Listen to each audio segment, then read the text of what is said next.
வாய் ரொம்ப அதிகம். Hi bye பாய்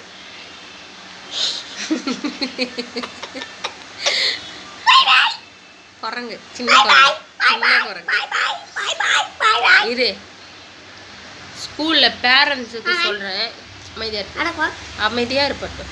ஸ்கூலுக்கு போகிற ஸ்கூலில் எல்லா பேரண்ட்ஸுக்கும் சொல்கிறேன். ஒரு ஸ்கூலு பசங்களுக்கு வந்து ஸ்கூலுக்கு அனுப்பும்போது இது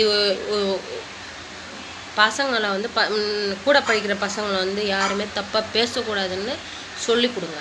ஏன்னா நேற்று வந்து என் பையன் லஞ்சு டைமாக இருக்கும்போது இரு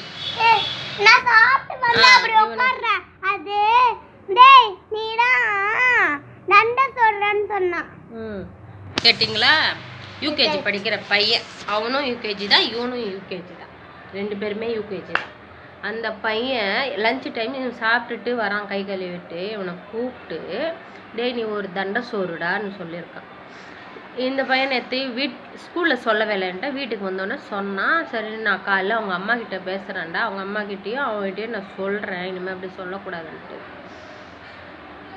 காலையில் பார்த்து அவங்க அம்மாவை பார்த்து ஸ்கூலுக்கிட்டேயே அந்த பையன் வந்து, இப்படி வாடா, ஏன்டா அவனை தண்டை சோறுன்னு சொன்னீங்க. சிரிச்சுக்கிட்டே தான் நார்மலாக கேட்குறேன், சிரிச்சுக்கிட்டே கேட்குறேன். என் பிள்ளை எப்படியோ அதே மாதிரி தான் நானும் கேட்டேன் அவன்கிட்ட.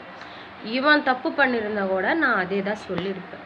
சிரிச்சுக்கிட்டு நான் சொல்கிறேன், ஏன்டா அப்படி சொன்னேன், இனிமே வந்து இனிமே வந்து உங்கள் அம்மா கிட்டலாம் நான் சொல்ல மாட்டேன். விளையாட்டுக்கு சிரிச்சுக்கிட்டே தான் நான் சொன்னேன். என் பையன் எப்படியோ என் பையனையே தான் சொல்லிட்டு தான் நான் சொன்னேன். இனிமேல் இந்த மாதிரி எல்லாம் பேசினா உங்கள் அம்மா கிட்ட சொல்ல மாட்டேன், நான் வாயில் சூடு வச்சிருவேன்னு சொன்னேன். அது எதாவது தப்பு இருக்கா? வாயில் சூடு வச்சிருவேன்னு சொன்னது எதாவது தப்பு இருக்கா? சொல்லும் போது அவங்க அம்மா சிரிச்சுக்கிட்டு இருந்தாங்க. என் பையன் அப்படியெல்லாம் சொல்லவே மாட்டான், தெரியவே தெரியாது, அந்த வார்த்தை என்னன்னே தெரியாதுன்னு சொன்னாங்க.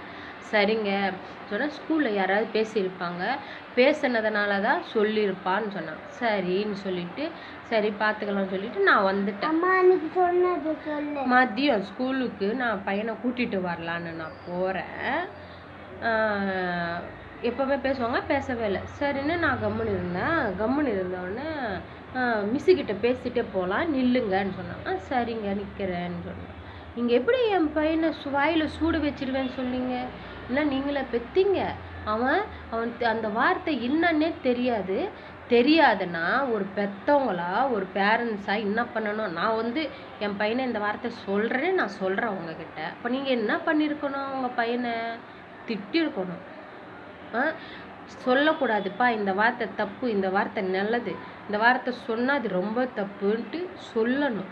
சொல்லாமல் பேகை மாட்டிட்டு ஸ்கூலுக்குள்ளே அமுச்சு விட்டு, என் பையனை எப்படி சொல்லுவீங்க? பேரண்ட்ஸ் எல்லாம் வர ஆரம்பிச்சிட்டாங்க. நான் சொல்கிறேம்மா, என் பையனை சொன்ன மாதிரி தான் நான் சொன்னேன். என் பையன் வேறு இல்லை, உன் பையன் வேறு இல்லை, நான் ஒன்றும் தப்பான அர்த்தத்தில் சொல்லும்போது சிரிச்சுக்கிட்டு தானே நானும் சொன்னேன், நீங்களும் சிரிச்சிங்கன்னு சொன்னேன். 10 நாள் முன்னாடி வந்து இவன் சாப்பிட்டுக்கிட்டு இருந்தான் லஞ்சு டைமில்.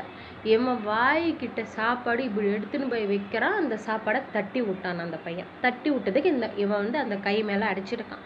அடிச்சதுக்கு அப்போ சொல்லுது, இப்போ உன் பையன் அன்றைக்கி அடித்தானே, இப்போ உன் பையன் கை நான் உடைக்கட்டுமா?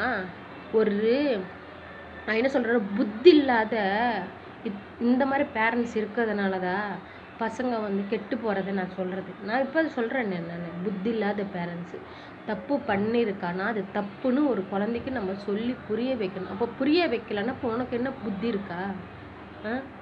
உன் பையன் கையை நான் உடைக்கட்டுமான்னு கேட்குறேன்னா நீ எவ்வளோ சொல்கிறதுக்கே எனக்கு வாயே வரமாட்டேங்குது. எனக்கு அவ்வளோ கஷ்டமாக போயிடுச்சு. கையை உடைப்பியா? என் பையன் தப்பே பண்ணலையே, எதுக்கு நீ கை உடைப்ப? ஆமாம், அப்போ என் பையனை எதுக்கு நீங்கள் வாயில் சூடு வைக்கிற? உன் பையன் தப்பாக பேசினாரா? நான் விளையாட்டுக்கு தான் சொன்னேன் தவிர அது ஒன்றும் தப்பு இல்லையேன்னு சொன்னேன்.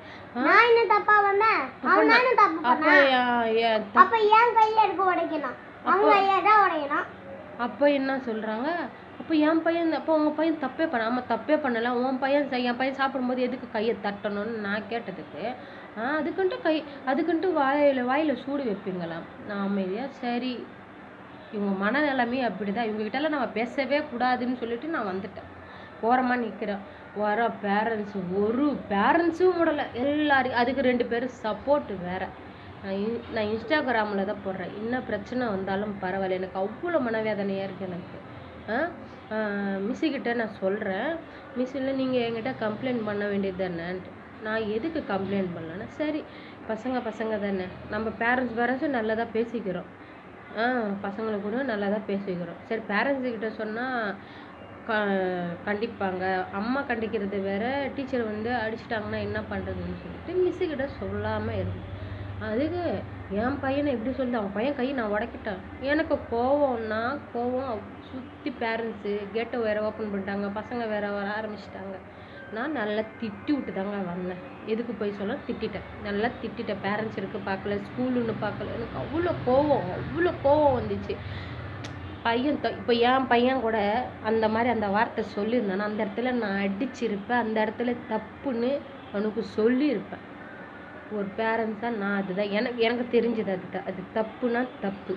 தண்டை சோறுன்னு சொல்கிறதுக்கு அந்த பையன் தெரிஞ்சு சொன்னானோ தெரியாமல் சொன்னானோ அது தப்பு தான். அது ஒரு பேரண்ட்ஸாக என்ன சொல்லணும், தப்புன்னு சொல்லாமல் என் பையன் பண்ணதை கரெக்டு தான்னு சொல்லாது. இந்த மாதிரி நடந்துக்கிறவங்களுக்கு நான் சொல்கிறேன், பசங்களுக்கு எது தப்பு எது கெட்டது எது நல்லது அதெல்லாம் சொல்லி கொடுங்க. மற்றவங்க பசங்க கிட்ட போய் சொன்னால் அந்த பசங்களுக்கு அது புரியுதோ இல்லையோ வீட்டுக்கு வந்து சொல்கிறாங்கல்ல. ஒரு பேரண்ட்ஸாக எனக்கு வலிக்குது. அவங்க காலையில் இன்னைக்கு மதியம் பேசினது எனக்கு அவ்வளோ வேதனை.